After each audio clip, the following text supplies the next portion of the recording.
अज्ञानतिमिरान्धस्य ज्ञानञ्जनशलाकया चक्षुरुन्मीलितं येन तस्मै श्रीगुरुवे नमः। हरे कृष्ण। श्री चैतन्य चरितामृत मध्य लीला अध्याय 9। अध्याय का शीर्षक है श्री चैतन्य महाप्रभु की तीर्थ यात्राएं। तो आपको याद होगा कि चैतन्य महाप्रभु अपने भक्तों से परमिशन लेकर साउथ इंडिया की यात्रा में निकले थे और बीच में गोदावरी नदी के तट पर रामानंद राय के साथ 10 दिन वार्तालाप हुई, जिसको हम कुछ दिनों से लगातार सुन रहे थे, जिसमें हमने कई प्रश्न उत्तर भी सुने। हमने ये भी सुना कि कौन सा भाव जो है सर्वोपरि भाव है। और अब हम इस यात्रा को आगे चलाएंगे। चैतन्य महाप्रभु उसके बाद कहाँ कहाँ जाते हैं और क्या क्या करते हैं, उसको कृष्णदास कविराज हमें बताएंगे। श्लोक संख्या 1। नाना मतग्राह ग्रस्तान दाक्षिणात्य जनद्वीपान कृपारिणा विमुच्यतान गौरचक्र सवैष्णवान। श्री चैतन्य महाप्रभु ने दक्षिण भारत के निवासियों का हृदय परिवर्तन किया। ये लोग हाथी के समान बलशाली थे, किंतु वे विभिन्न विचारधाराओं तथा बौद्ध, जैन, मायावादी दर्शन रूपी घड़ियालों यानी कि मगरमच्छों के चंगुल में फंसे हुए थे। महाप्रभु ने अपनी कृपा रूपी चक्र से सभी वैष्णव अर्थात भगवत भक्त सबको वैष्णव अर्थात भगवत बनाकर सबका उद्धार किया। कई बार फिर से ये डिस्कशन आता है कि परोपकार क्या चीज है। सबसे बड़ा परोपकार है हृदय परिवर्तन करना। किसी के हृदय को, मन को, हृदय जब हम बोलते हैं तो उसको मन मानिए आप। हृदय इज नॉट हार्ट। हार्ट तो एक मांस का लोथड़ा है। हार्ट के पीछे बहुत सारी चीज़ें हैं जो हार्ट के फंक्शनिंग में कार्य करती है। आत्मा है, आत्मा की वजह से हार्ट जो है पंप करता है, लेकिन इस आत्मा के ऊपर आवरण आता है भौतिक शरीर का। भौतिक शरीर 2 प्रकार का होता है, आप जानते हैं। स्थूल शरीर जो दिखने हाड़ मांसपेशियों से बना शरीर, और सूक्ष्म शरीर जो दिखता नहीं है, जिसमें कि मन प्रमुख है। मन है, बुद्धि है, अहंकार है। अहंकार आपको सोचने पे मजबूर करता है कि आप ये शरीर हो। जब आप ये सोचते हो कि आप ये शरीर हो, तो मन इस शरीर को आनंद देने के लिए कई योजनाएं बनाता है या इच्छाएं पैदा करता है, और बुद्धि योजनाएं बनाती है। इस प्रकार ये कार्य करता है। तो ये जो मन को परिवर्तित करना किसी के, ये सबसे बड़ा परोपकार का कार्य है। लेकिन फिर इस कार्य में ना लगकर लोग दूसरे परोपकार में क्यों लग जाते हैं? क्योंकि ये परोपकार सबसे मुश्किल परोपकार है। किसी के मन को साफ कर देना बहुत मुश्किल काम है। मतलब इस तरीके से, जैसे कि किसी कोई जगह किचन है, वहाँ पर खाना बन रहा है कई सालों से, और कई सालों से वो जगह साफ ना करी गई हो, वहाँ पे कालख चिपक गई हो दीवार में पेंट के साथ, उसको रगड़ रगड़ के निकालने से भी वो निकलती नहीं है। बहुत ज़्यादा, कई बार तो रीपेंट ही करना पड़ता है। एक ऑप्शन रह जाता है कि दोबारा से उसको पेंट किया जाए। दोबारा से पेंट करना भी मुश्किल होता है, क्योंकि वो जगह बड़ी चिकनी हो चुकी होती है, इसलिए उसको दोबारा से पेंट करना भी मुश्किल है। तो ये कार्य बड़ा मुश्किल है। इसलिए लोग कहते हैं ठीक है, आप अपनी किचन को छोड़िए, हम अपनी किचन से खाना बना के आपको देते हैं। आसान काम हो जाता है। तो इस तरह से बाकी परोपकार के कार्य इतने मुश्किल नहीं है। परोपकार के कार्य तो वो भी है, लेकिन असली परोपकार के कार्य हृदय को साफ कर देना। लेकिन बड़ी हैरानी की बात है कि संसार में जब दूसरे परोपकार के कार्य किए जाते हैं तो लोगों को बड़े अट्रैक्ट करते हैं। लोग बड़ा ग्रेटिट्यूड फील करते हैं। यदि आपको कोई एक नया वस्त्र दे दे, आपको कोई नौकरी दे दे, आपको कोई खाने की सामग्री दे दे, तो लोग बड़े ग्रेटफुल महसूस करते हैं। हमने देखा इवन भक्तों में भी कई बार भक्तों का हृदय पसीज जाता है क्योंकि जब मैं बीमार पड़ी तो इसने मुझे दवाई दिलाई, ये मुझे हॉस्पिटल ले गए। हम्म, ये काम भी आसान है, देखा जाए तो बहुत आसान काम है, इसमें कोई ज़्यादा लगता नहीं है। संसार में लोग इतना भी नहीं करते हैं, इसलिए इसको देख के लोगों का हृदय पसीज जाता है, क्योंकि संसार में कोई इतना भी नहीं करता है किसी के लिए। लेकिन देखा जाए तो ये वास्तव में बहुत उच्च कार्य नहीं है। हम्म, कोई बहुत इतनी ऐसी कोई चीज़ नहीं है ये इस क्रॉस बॉडी से रिलेटेड है, सूक्ष्म शरीर से रिलेटेड नहीं है। ध्यान रखिए, हमारे इस स्थूल शरीर को चलाने वाला सूक्ष्म शरीर है, मन, बुद्धि और अहंकार। जैसा जैसी इच्छाएं मन करेगा, बुद्धि वैसी वैसी प्लानिंग करेगी और इस शरीर को वहाँ वहाँ पे लेके जाएगी। इसलिए बड़ा ज़रूरी है कि कोई व्यक्ति जो है हमारे हृदय को स्वच्छ करे या मन को स्वच्छ करे, और ये कार्य बड़ा मुश्किल है, इसमें कोई हाथ नहीं डालता है, लेकिन ये थैंकलेस जॉब है। आप जानते थैंकलेस जॉब, थैंकलेस जॉब जानते हैं आप? मतलब कि जिसका कोई ग्रेटिट्यूड भी पैदा करना मुश्किल लोगों के हृदय में। बता ना, माना आप किसी का हृदय, मन को सालों से साफ कर रहे हो, फिर भी वो अगर बीमार पड़ा और किसी ने उसको हॉस्पिटल पहुंचा दिया तो उसके प्रति ज़्यादा ग्रेटफुल फील करेगा, क्योंकि हमारी चेतना सिर्फ शरीर के लेवल पे है। इसलिए शरीर को जब सुख मिलता है तब हम कहते हैं ये हमारा शुभ चिंतन है। इसलिए एक थैंकलेस जॉब है, इसलिए इस परोपकार से कोई अट्रैक्ट नहीं होता कि ये एक परोपकार, इस तरह का परोपकार किया जाए, प्रवचन किया जाए। खाली प्रवचन से भी काम नहीं चलता है, प्रवचन के अलावा पर्सनली मिलना। कहते हैं ना कि कोयले की दलाली में हाथ काला हो जाता है। जब उसकी किचन को साफ करते हो आप, जिसमें कालक लगी हुई है, तो आपके भी कालक लगती है, फिर आपको नहाना पड़ता है, अपनी कालक साफ करनी पड़ती है। बड़ी मुसीबत है इस कालक को साफ करना में। दूर से रोटी दे के चले जाना बड़ा आसान काम है।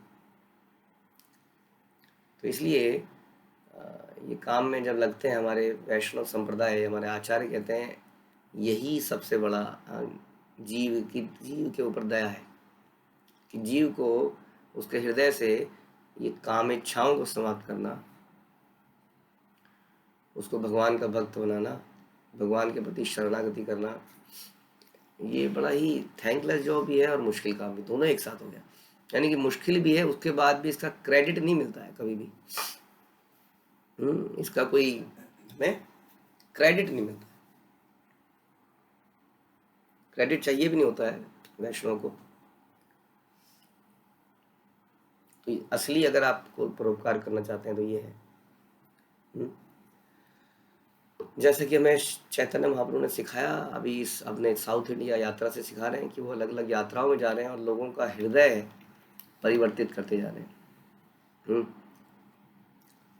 क्योंकि व्यक्ति के दुखों का कारण उसके कर्म होते हैं, उसके कर्मों के पीछे उसका मन होता है।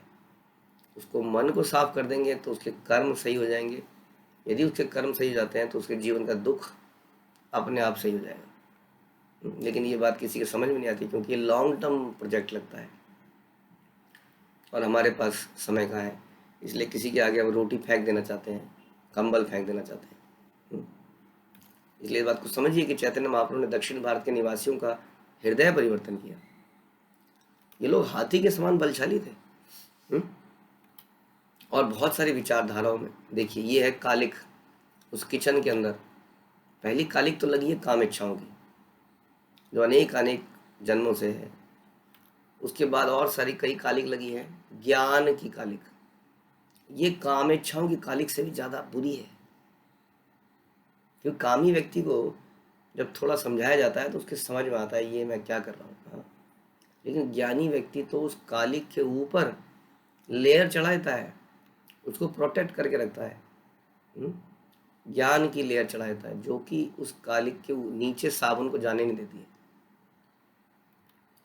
तो ज्ञान की लेयर, अलग अलग तरह का ज्ञान, मायावादी दर्शन, बहुत सारे यहाँ लिखे हैं। इस तरह के दर्शन जो है उसके ऊपर चढ़ जाते हैं या so called knowledge of the whole world, सांसारिक नॉलेज इतना ज़्यादा होना, हर चीज़ में इतनी कुशलता होना कि वो फिर व्यक्ति किसी की बात सुन नहीं पाता है। वो सुन नहीं पाता है कि मैं गलत भी हो सकता हूँ, ये मेरे विचारधाराएं गलत भी हो सकती हैं। इसलिए बड़े बलशाली थे, लेकिन हाँ, ये विभिन्न विचारधाराओं रूपी घड़ियालों के चुंगल में फंसे थे। लेकिन महाप्रभु ने अपनी कृपा के चक्र से ये सारे सब घड़ियालों को काट दिया और अपने भक्तों को मुक्त किया। कैसे? उनको भगवत भक्त बनाकर उनका उद्धार किया। इसको कहते हैं जीवेर दया। ये दया हमें दिखानी होगी। ये दया सबसे पहले हमें अपने ऊपर दिखानी होगी कि हम भगवत भक्त बने। जब ये दया हम अपने ऊपर दिखाएंगे, उसके बाद हम ये दया बाकी सब पे दिखा पाएंगे, कन्विक्शन के साथ बोल पाएंगे। प्रभुपाद कहते हैं कि चैतन्य महाप्रभु ने दक्षिण भारत के लोगों को वैष्णव बनाए जाने की तुलना भगवान विष्णु द्वारा घड़ियाल के आक्रमण से गजेंद्र का उद्धार किए जाने से की गई है। और ये उस वक्त की गई जब वहां पर बौद्ध, जैन, मायावादी दर्शन फैला हुआ था। कविराज कहते हैं कि वो बहुत बलवान थे, लेकिन मृत्यु के चंगुल में थे। गजेंद्र बहुत बलवान था, लेकिन मृत्यु के चंगुल में फंसा हुआ था। क्यों फंसा हुआ था? गजेंद्र लीला में सुनते हैं हम कि गजेंद्र अपनी स्वाभाविक स्थिति में नहीं था, जो कि थी स्थल, यानी कि भूमि पर। वो पानी में था, इसलिए इतना बलशाली होने के बावजूद भी वो कुछ नहीं कर पाया। उसी तरह से आत्मा जो है बहुत बलशाली है, आप जानते हैं, लेकिन वो अपने घर पर नहीं है, अपनी स्वाभाविक स्थिति में नहीं है, इसलिए अपने पूर्ण शक्ति के अनुसार कार्य नहीं कर पा रही। इसलिए ऐसी जगह में हमें आवश्यकता होती है भगवान की हेल्प की, गुरु की हेल्प की। चैतन्य महाप्रभु ने विष्णु के रूप में गजेंद्र हाथी को अपनी कृपा दिखाई और घड़ियाल का सर काटा। उसी तरह से चैतन्य महाप्रभु ने सबके हृदय से इस कालिक को पोंछा, धोया, चक्र से काटा, और जैसे ही काटा सब अपनी स्वाभाविक स्थिति में आ गए, भगवान के भक्त बन गए। जय जय श्री चैतन्य जय नित्यानंद, जय अद्वैत चंद्र जय गौर भक्त वृंदा। ऐसे श्री चैतन्य महाप्रभु की जय हो, श्री नित्यानंद प्रभु की जय हो, अद्वैत प्रभु की जय हो, चैतन्य महाप्रभु के सभी भक्तों की जय हो। दक्षिण गमन प्रभुर अति विलक्षण, सहस्त्र सहस्त्र तीर्थ कैल दर्शन। श्री चैतन्य महाप्रभु की दक्षिण यात्रा, भारत की यात्रा निश्चय ही अद्वितीय थी, क्योंकि वहां उन्होंने कई हजार तीर्थ स्थान देखे, या ये कही गई है कि उन तीर्थ स्थानों में दोबारा से जान डाल दी। आज इस्कॉन के लाखों भक्त उन तीर्थ स्थानों में जाते हैं जहाँ चैतन्य महाप्रभु गए थे। इस प्रकार से उन तीर्थ स्थानों को दोबारा से रिवाइव किया। श्रील प्रभुपाद बोलते थे कि जीव के अंदर भ्रमण करने की एक नेचुरल डिजायर है, ट्रैवलिंग करने की, है ना। ट्रैवलिंग करना सबको अच्छा लगता है, क्योंकि जीव जो है न जाने कितने समय से ट्रैवलिंग कर रहा है, अलग अलग शरीरों में, अलग अलग लोकों में, अलग अलग कंट्रीज के अंदर। इस तरह से ट्रैवलिंग करने की उसकी नेचुरल डिजायर है, इसलिए उस डिजायर को भक्तिमय बनाने के लिए तीर्थ स्थानों की ट्रैवलिंग करी जाए। कैसे ट्रैवलिंग की डिजायर को भी भक्ति में लगाया जाए। ऐसे तीर्थ स्थान हमारे लिए कौन से हैं? जहाँ पर वैष्णव हैं, जहाँ पर हमें जाकर कृष्ण की याद आए, या जहाँ पर वैष्णव के साथ हम रह सकें और कुछ हरिनाम संकीर्तन इत्यादि कर सकें। तो ऐसे तीर्थ स्थानों में हमारी वो डिजायर, सुप्त डिजायर भी पूरी होती है, बल्कि पूरी क्या होती है, वो कृष्ण भावनामृत बनती जाती है। तो यही सब तीर्थ स्पर्शी महातीर्थ कैला, से ही छले से ही देशेर लोका निस्तारिला। उन तीर्थ स्थानों के बहाने उन्होंने हजारों निवासियों का हृदय परिवर्तन किया और उनका उद्धार किया। क्योंकि तीर्थ स्थान में रहते हुए भी व्यक्ति जो है असली चीज को भूल जाता है। हम देखते हैं ऐसा होते हुए। आपने देखा था, पीछे भी हमने सुना कि बनारस इत्यादि जगह पे सबसे ज्यादा मायावादी थे, और वो गंगा के तटवर्ती नगर थे, और वहां पर सब भक्त होने की उम्मीद होनी चाहिए थी। हाँ, आज की डेट में जितने भी तीर्थ स्थान हैं उनमें हम कुछ और ही देखते हैं डेवलप होता हुआ, क्योंकि वो बहुत ज़्यादा कमर्शलाइज हो गए हैं, कमर्शियल एक्टिविटीज़ के केंद्र बन गए हैं। इसलिए वहाँ पर बहुत सारी ऐसी एक्टिविटी होने लगी हैं जो अवांछनीय है। लोग वहाँ पर इंद्रिय तृप्ति के लिए जाने लगे हैं। हम पीछे एक जाखू टेम्पल में गए थे जो कि शिमला में है, जहाँ पे ऐसा बताया जाता है कि हनुमान जी जब संजीवनी ले जा रहे थे तो वहाँ पर कुछ उनका पैर टकराया था या जो भी था, या वो वहाँ पे पैर टिकाया था। तो उस जगह में बहुत से लोग दर्शन के लिए आते हैं, न जाने कितने लोग दर्शन के लिए आते हैं। लेकिन वो दर्शन के नहीं ले आते हैं, मुझे लगता है अपना दर्शन दिखाने के लिए आते हैं, क्योंकि उनके कपड़े इतने छोटे होते हैं कि सारा दर्शन ही दर्शन हो रहा है। तो छोटे छोटे कपड़े पहन के सब लोग आते हैं। तो ऐसे तीर्थ स्थानों का हाल ये हो गया धीरे धीरे कि वो एक पिकनिक स्पॉट बन चुके हैं। लेकिन फिर भी लोगों के हृदय में कहीं ना कहीं तो भक्ति है। तो जब वहाँ पर कीर्तन किया गया, वहाँ पर हरिनाम किया गया, तो सभी घोड़े, घड़ियाल, कछुए, गीदड़ वहाँ नाचने लगे। यानी कि ये सारे अलग अलग कपड़ों वाले, अलग अलग रंगों वाले लोग वहाँ नाचने लगे और इनको बड़ा आनंद आया। भूल गए सब कुछ। थोड़ी देर बाद इन्होंने काफ़ी रियलाइजेशन शेयर करी।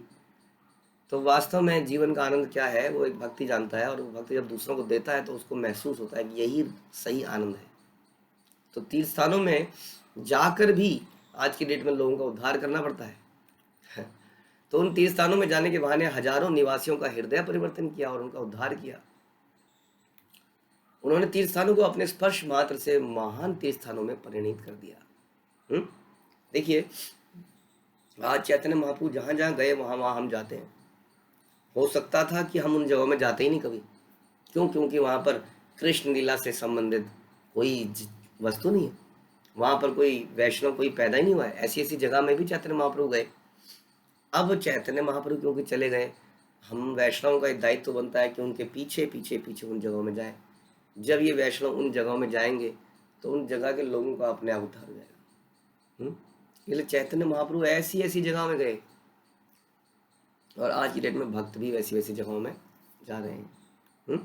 तो इसलिए यह आचरती श्रेष्ठता, इस तरह से हमें नगर कीर्तन निकालना चाहिए, जगह जगह जाना चाहिए लोगों से, जहाँ पे भी हम जाएं वहाँ पर प्रचार करें और लोगों का हृदय परिवर्तन करें।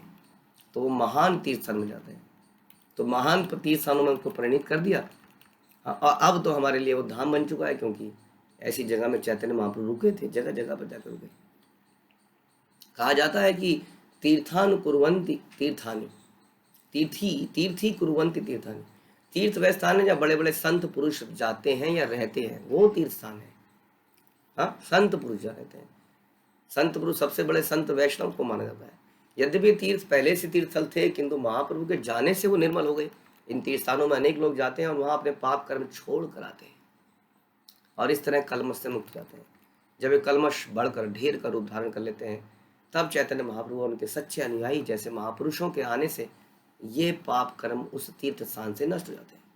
यानी कि महान पुरुष जो है उन तीर्थ स्थानों को शुद्ध करते हैं और दुष्ट जन उसमें अपने पाप छोड़ के जाते हैं। इसलिए दुष्ट लोग भी पवित्र होते हैं। और वो तीर्थ स्थान जब इस प्रकार से पापों का ढेर बन जाता है, लेकिन जब वहाँ वैष्णव पहुँचते हैं तो वो तीर्थ स्थान फिर से पवित्र हो जाता है। इस प्रकार से वहाँ पे दोनों लोग एक साथ आते हैं। ये कहिए कि वैष्णव लोग अपने आचरण से, अपने गुणों से दुष्टों का पाप कर्म दूर करते हैं। एक तरह से एक धोबी घाट है जहाँ पे धोने वाला है और गंदे कपड़े भी लाए जाते हैं। सब लोग अपने गंदे कपड़े धोबी घाट में छोड़ के आते हैं। धोबी आता है, उसमें साबुन लगाता है, उसको पटक पटक कर धोता है।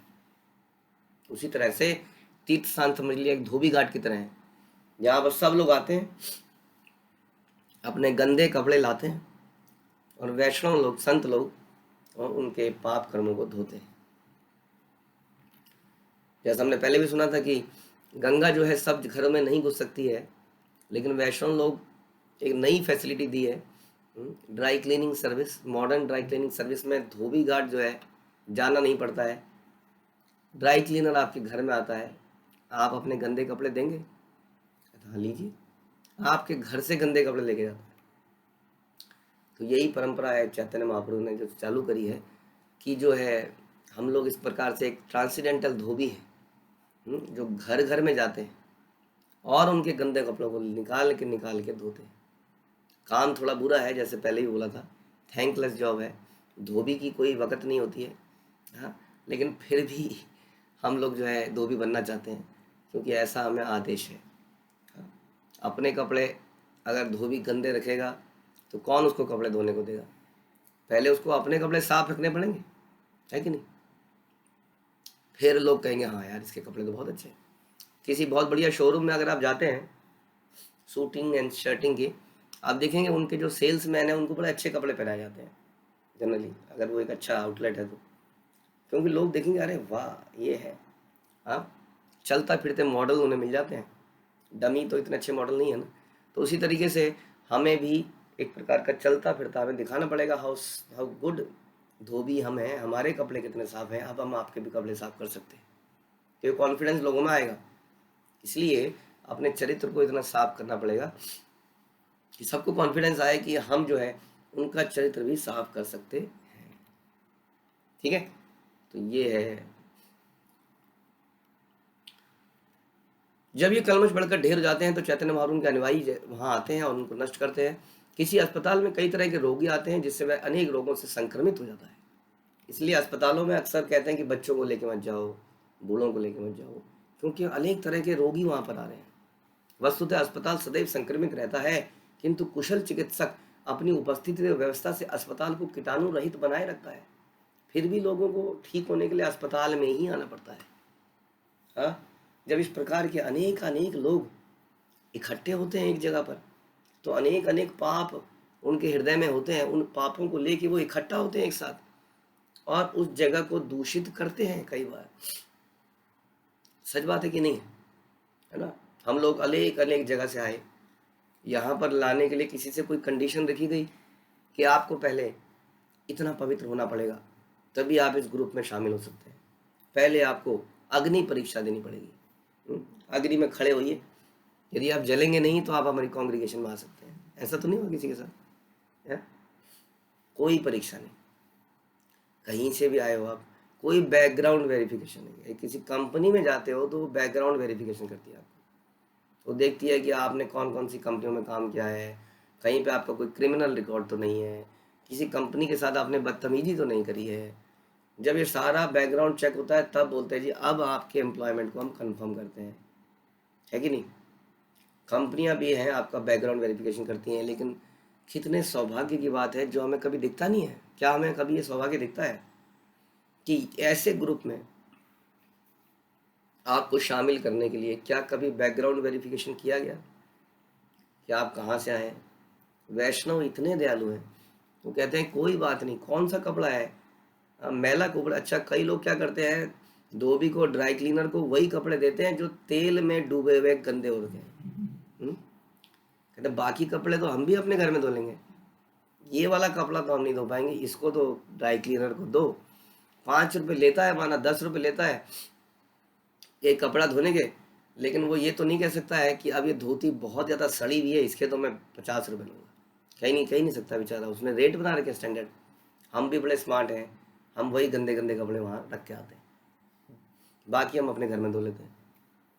तो ठीक वैसे ही तरीके से आप सोचिए, हम लोग कितनी दूषित चेतनाओं के साथ, दूषित चेतनाओं के साथ गुरु के पास आते हैं, न जाने कितने जन्मों की। और गुरु जो है इतने दयालु हैं कि हमें एक्सेप्ट कर लेते हैं बड़े प्यार से। और गुरु को आप धोखा नहीं दे सकते, ये नहीं सोच सकते नहीं इसको मालूम ही नहीं था, मैंने बढ़िया किया, मैंने अपना तेल वाला कपड़ा चढ़ा दिया जो कि 10 रुपये में साफ हो गया। सब जानते हैं वो, लेकिन ऐसा बताया गया है कि आपको एक्सेप्ट करना है। जो भी शरणागति में आए, चाहे वो कैसी भी अवस्था में क्यों ना आए, उसको एक्सेप्ट हमें करना ही चाहिए।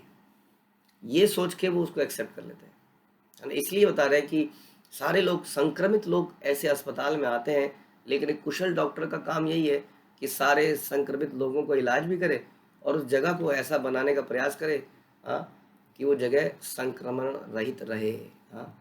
लेकिन फिर भी उसका इम्पैक्ट तो पड़ता ही है कि नहीं? लेकिन फिर भी जाना अस्पताल में ही पड़ता है। आप ये नहीं कह सकते कि हम घर में बैठे अपना इलाज कर लेंगे। आपको कुशल डॉक्टर के पास जाना ही पड़ता है, उससे मिलना ही पड़ता है। तो इसलिए कुशल चिकित्सक अपनी उपस्थिति तथा व्यवस्था से उसको कीटाणु रहित बनाए रखने की प्रयास करता है, बनाए रखता है। इसी तरह तीर्थ स्थल में आने वाले पापियों के पापों से दूषित हो रहते हैं, किंतु श्री चैतन्य महाप्रभु जैसे महापुरुषों के आने से ऐसे स्थानों का सारा कलमश दूर हो जाता है। और महाप्रभु भी फिर ऐसी ही जगह में आते हैं, याद रखिए। यानी कि गवर्नमेंट भी जब आपको एड देती है, हेल्प करती है, तो ऐसे अस्पतालों को ही करती है, क्योंकि वहां पर बहुत परोपकार का कार्य किया जा रहा है सांसारिक रूप से। उसी तरह से भगवान भी ऐसे व्यक्ति का ही हेल्प करते हैं जो ऐसे रोगों को दूर कर रहा है, संक्रमण को दूर कर रहा है। इसलिए भगवान की कृपा भी उसी को मिलती है, जैसे चैतन्य महाप्रभु की कृपा ऐसे व्यक्ति को मिली, ऐसी जगहों को मिली।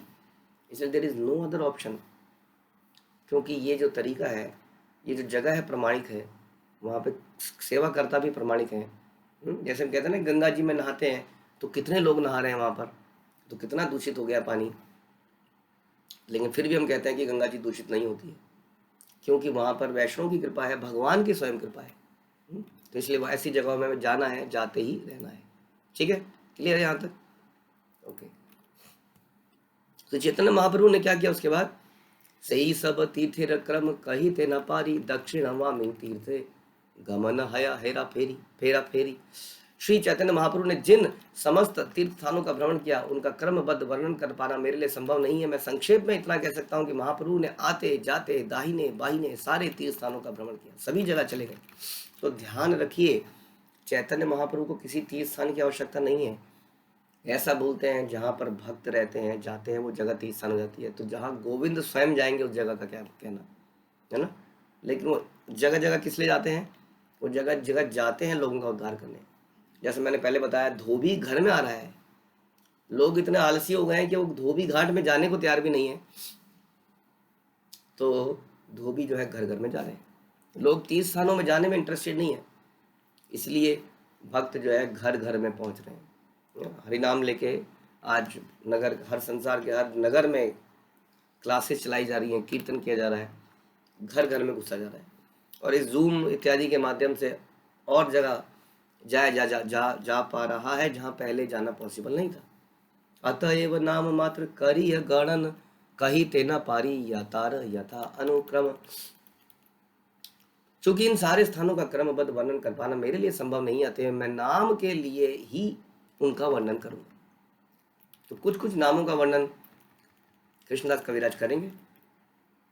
पूर्ववत पथे याइते ये पाया दर्शन, यही ग्रामे याया से ग्रामे यत जन। सबई वैष्णव हय कहे कृष्ण हरि, अन्य ग्राम निस्तारय से ही वैष्णव करी। जैसा कि पहले कहा जा चुका है, चैतन्य महाप्रभु जिन जिन गांवों में गए वहां के सारे निवासी वैष्णव बन गए और हरि और कृष्ण का नाम उच्चारण करने लगे। इस तरह महाप्रभु जितने सारे गांव में गए, उनका हर व्यक्ति वैष्णव भक्त बन गया। जहाँ भी हम जाएं, देयर इज एन अपॉर्चुनिटी, तो उन जगह के लोगों को कृष्ण का नाम दें। एक अपॉर्चुनिटी की तरह हम इसको लेना चाहिए। भक्त लोग जहाँ भी जाएं, भक्तों के पास एक अद्भुत ताकत है जो कि उन्हें भी नहीं पता है। कितनी अजीब सी बात है, उन्हें भी नहीं पता है उनके पास क्या ताकत है, लेकिन वो कहीं चले जाते हैं तो लोगों का हृदय तुरंत परिवर्तित हो जाता है। ऐसा आप लोगों ने फील किया होगा। जहाँ से वैष्णव एक बार होकर निकल गए और अपना प्रभाव छोड़ के गए, अब वहाँ पे लोगों का हृदय एकदम से परिवर्तन हो जाता है। इसलिए जो भी लोग ट्रैवलिंग करते हैं ड्यू टू एनी रीज़न, वो कोशिश कीजिए कि वहाँ पे लोगों से मिलें, लोगों से बात करें, और यदि ग्रुप में है तो हरिनाम संकीर्तन निकालें, हाँ, जिससे लोगों का हृदय परिवर्तित हो। तो चैतन्य महाप्रभु ने सारी जगहों को जहाँ से वो निकले वैष्णव बना दिया। तो यदि आज हमें प्रचार करने में इतनी आसानी हो रही है तो उसका कारण यही है कि चैतन्य महाप्रभु सब जगह निकले हुए हैं, गुजरे हुए हैं, उनके हृदयों को टच किया हुआ है। इसलिए आज जब प्रचार किया जा रहा है, हरिनाम निकाला जा रहा है फॉर्मल तरीके से अंतर्राष्ट्रीय कृष्ण भावनामृत संघ के अंतर्गत, तो लोग एकदम से कन्वर्ट होते जा रहे हैं। इसमें हमारी कुशलता नहीं है, इसमें कुशलता है चैतन्य महाप्रभु की, श्रील प्रभुपाद की, पुराने आचार्यों की, जिन्होंने इतनी मेहनत ऑलरेडी कर चुकी है। अब हमें केवल कहते हैं ना, फसल को काटना है। उन्होंने बीज बोया है, पहले जमीन को खोदा है, खरपतवार निकाली है, बीज बोया है, सींचा है, बीज अंकुरित किया गया है, बीज बड़ा है। अब केवल फसल को काटने का समय है और हम उसमें भी आलस कर रहे हैं। कृष्ण तथा हरि के पवित्र नाम अथवा हरे कृष्ण महामंत्र का कीर्तन आध्यात्मिक दृष्टि से इतना शक्तिशाली है कि आज भी जब हमारे प्रचारक विश्व भर में दूर दूर जाते हैं तो लोग तुरंत हरे कृष्ण का कीर्तन करना प्रारंभ कर देते हैं। प्रभुपाद कह रहे हैं शिला प्रभुपाद भी बोलते थे ये मेरे गुरुदेव की कृपा है। हाँ, मेरे गुरुदेव ने जगह जगह पर, हाँ, उनकी कृपा से भगवान ने जगह जगह पर भक्तों को रखा हुआ है पहले से ही। हाँ, मैं तो बस जाके उनको जगा रहा हूँ, उठो भाई, हरि नाम का समय हो गया, उठो। और वो खड़े हो रहे और एकदम से हरे कृष्णा कृष्णा कृष्णा हरे हरे, हरे राम राम राम हरे हरे, एकदम से जागृति आ रहे हैं। अभी मैं फिर से अपनी रियलाइजेशन बताता हूँ कि हम लोग जाखू टेम्पल में कीर्तन कर रहे थे और आँख बंद करके मैं उसी सीन को याद कर रहा था जब श्रीला प्रभुपाद ने टॉम स्क्विन, I think square park, New York में, आई बिलीव, वहाँ पे जब हरिनाम किया। और मैं उस वक्त भी, मैं जब वो वीडियो देखता हूँ तो देख रहे थे कि प्रभुपाद ने, या पढ़ता हूँ तो प्रभुपाद आँख बंद करके कीर्तन कर रहे थे और थोड़ी देर में आँख खोल के देखते हैं तो वहाँ भीड़ लगी हुई है।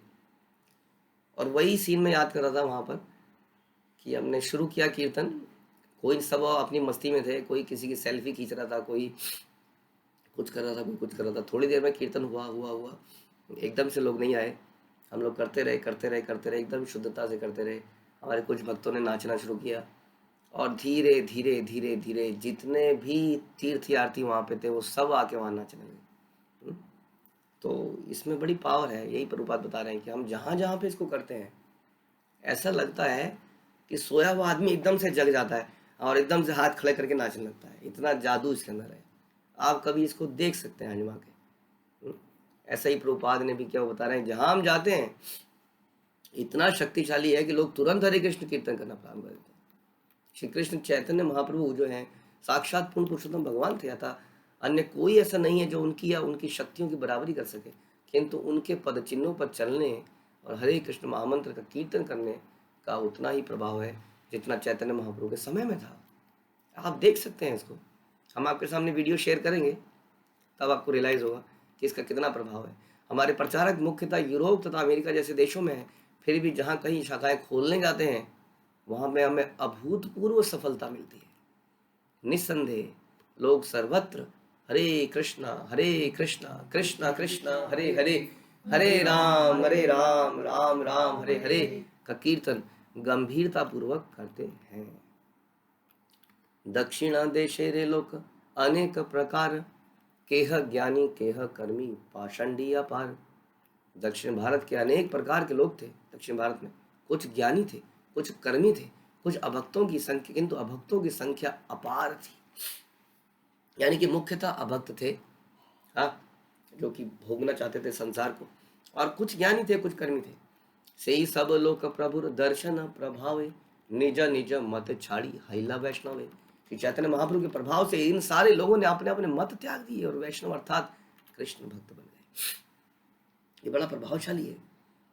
हमारे कीर्तन मंडली में, उसी जगह में, जाखू टेम्पल में, कुछ ऐसे लोग बैठ गए जिन्होंने हाईली मॉडर्न कपड़े पहन रखे थे और मैं सोच रहा था कि सोचिए इनको संतुष्टि यहीं मिल रही है, और आंख बंद करके एक आध महिला 1 घंटे तक वहाँ बैठी रही और बिल्कुल मॉडर्न कन्या थी, हाँ, और उसको मैं सोच रहा था इसका मतलब इसको आनंद कहीं और मिला नहीं, इसको ज़मीन पे बैठ के ये कीर्तन मंडली के बीच में, जहाँ पे कोई बहुत ज़्यादा इंस्ट्रूमेंट भी नहीं बज रहे हैं, यहाँ पे बैठ के ही शांति मिल रही है। यानी कि संसार में लोग, कर्मी लोग जो है, संतुष्ट नहीं है अपने अपने इंद्रिय तृप्ति के विचारों से। अदरवाइज क्यों ऐसे लोग हमारे सामने नाचे, क्यों लोग ऐसे हमारे सामने बैठ गए, है ना, कि इंद्रिय तृप्ति से, भोग से, किसी भी प्रकार के इंद्रिय भोग से व्यक्ति कभी संतुष्ट नहीं रह सकता है। ये बिल्कुल जाहिर सी बात है, आजमाई भी बात है, आप सब लोग देख सकते हैं। तो कितने भी समाज में कर्मी क्यों ना फैले हों, घबराने की जरूरत नहीं है। प्रचार कार्य बड़ा आसान है क्योंकि इसमें हमारे आचार्यों का कृपा है। हाँ, चैतन्य महाप्रभु ने स्वयं 535, लगभग 550 साल से भी कम हुआ है जब इसको आरंभ किया है। इसका बड़ा प्रभाव है और लोग ऑलरेडी दुखी हैं, यानी कि एक अस्पताल है, मरीज हैं, मरीज बड़ा दुखी है, बस करने की ज़रूरत क्या है कि मरीज को अस्पताल का रास्ता नहीं पता है, ये रास्ते को लिंक करने का काम जो है गुरु कर रहे हैं। जो हमारे आचार्य हैं, उनके शिष्य जो छोड़े जा रहे हैं, वो बता रहे हैं, do you know there is a very good hospital, वहाँ पे जाइए, हाँ, थोड़ा सा उसका फर्स्ट एड कर दे रहे हैं। फर्स्ट एड करते ही उसको एकदम से अच्छा सा लग रहा है, अरे ये कौन सी आपने संजीवनी बूटी लगा दी क्या, एकदम से ये हृदय में राहत सी क्यों आई। हाँ, लेकिन ये 5 मिनट के लिए आई प्रभु, आपने ऐसा क्या किया। फिर वो ढूंढने निकलता है, ये बूटी कहाँ से आई है, कहाँ पे मिलती है, पतंजलि के स्टोर में मिलेगी, कहाँ पे मिलेगी। फिर उसको धीरे धीरे समझ में आता है ये बूटी कहाँ मिलती है, ये बूटी मिलती है इस्कॉन मंदिरों में, उनके सेंटरों में, उनके प्रचारकों के यहाँ पर। तो ये कार्य हमें करना है जो चैतन्य महाप्रभु इस दक्षिण यात्रा में कर रहे हैं। तो ये सारे लोग अपने अपने मत छोड़ गए। सही सब लोग के प्रभु दर्शन प्रभाव निज निज मत छाड़ी हिला वैष्णव है। कि चैतन्य महाप्रभु ने के प्रभाव से इन सारे लोगों ने अपने अपने मतों को त्याग दिया और वैष्णव अर्थात कृष्ण भक्त बन गए। जो भी इनके मत थे उनको त्याग दिया और क्या बन गए, कृष्ण भक्त बन गए, अपने अपने मतों को त्याग कर। यही प्रभाव है। इसलिए आगे भी ऐसा होगा, हमें विश्वास रखना होगा। वैष्णवेर मध्य राम उपासक सब केह तत्ववादी केह हया श्री वैष्णव।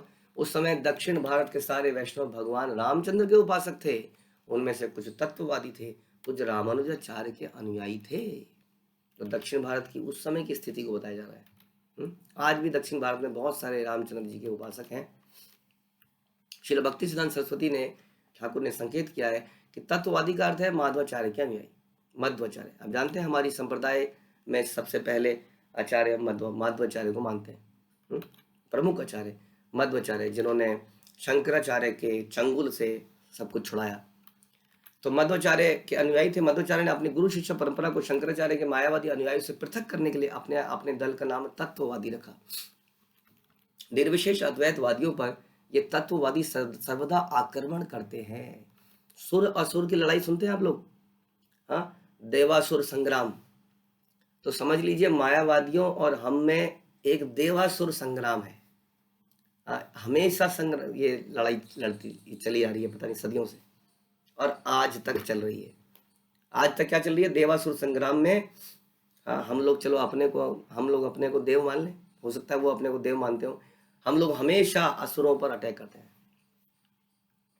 ये असुर कौन है, ये असुर है निर्विशेषवादी।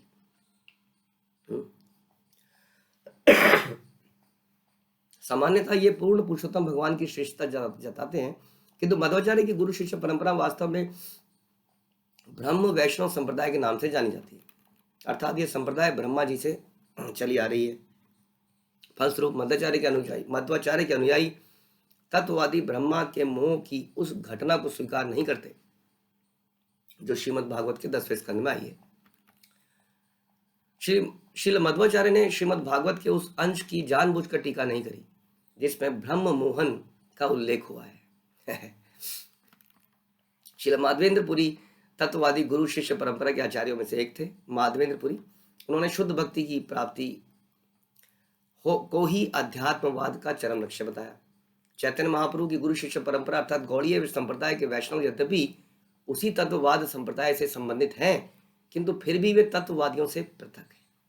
इसलिए चैतन्य महाप्रभु के अनुयायियों को मध्व गौड़ीय संप्रदाय के नाम से जाने जाते हैं। तो हम लोग भी तत्ववादी हैं, लेकिन वास्तव में तत्ववादियों से थोड़े से पृथक हैं, क्योंकि हमारे तत्ववाद के अंदर भक्ति को भी इंक्लूड किया गया। भक्तिमय, माधुर्य भक्ति, साक्ष्य, जो भी भक्ति के अलग अलग रूप हैं, जो कि विशेषतः माधवेंद्रपुरी द्वारा लाए गए या बाद में चैतन्य महाप्रभु द्वारा प्रकाशित किए गए। ठीक है, तो मध्व संप्रदाय हमारे मध्वाचार्य हमारे प्रमुख आचार्य रहे, लेकिन बाद में माधवेंद्रपुरी के आने से इसमें थोड़ा परिवर्तन आए। ओके, पाषंडी वह है जो सोचता है कि भगवान नारायण तथा ब्रह्मा जी, शिव जी आदि देवता एक ही पद पर स्थित है, लेकिन ऐसा नहीं है। भगवान नारायण, ब्रह्मा और शिव जी एक ही पद पर स्थित नहीं रह सकते, लेकिन भक्तजन कभी भी भगवान नारायण को ब्रह्मा जी तथा शिव जी के पद पर नहीं मानते। मध्वाचार्य संप्रदाय तथा रामानुज संप्रदाय मुख्य रूप से भगवान रामचंद्र के उपासक है। यद्यपि यह माना जाता है कि वैष्णव लोग भगवान नारायण तथा लक्ष्मी के उपासक हैं तथा तत्ववादी भगवान कृष्ण के उपासक हैं। आजकल मध्व संप्रदाय के अधिकांश मठों में भगवान रामचंद्र की पूजा की जाती है। लेकिन इसी के अंदर से जो मध्वाचार्य, जो माधवेंद्रपुरी का आगे एक्सटेंशन हुआ, उसमें राधा कृष्ण की पूजा करी जाती है। ये इसकी विशेषता है। किसकी पूजा करती है? राधा कृष्ण की पूजा करी जाती है। अध्यात्म रामायण नामक पुस्तक के 12वें से 15वें अध्याय में रामचंद्र तथा सीता के अर्च विग्रहों की पूजा किए जाने का उल्लेख है। उसमें कथन है कि भगवान रामचंद्र एक काल में ब्राह्मण थे, जिसने यह व्रत ले रखा था कि भगवान रामचंद्र के काल में एक ब्राह्मण थे जिन्होंने व्रत लिया था कि भगवान रामचंद्र का दर्शन किए बिना वो कभी भोजन नहीं करेगा। हाँ, और यदि कभी भगवान किसी कारण से अपनी नगरी से दूर चले जाते थे तो ये एक बूंद भी व्रत नहीं लेता था, और कई हफ्तों तक, जब तक रामचंद्र जी वापस नहीं आ जाते थे, उनका दर्शन नहीं कर लेता था, तब तक कुछ खाता नहीं था। और 8-9 दिन बाद एक बार जब रामचंद्र साक्षात उसके सामने आए तो उसने अपना व्रत तोड़ा।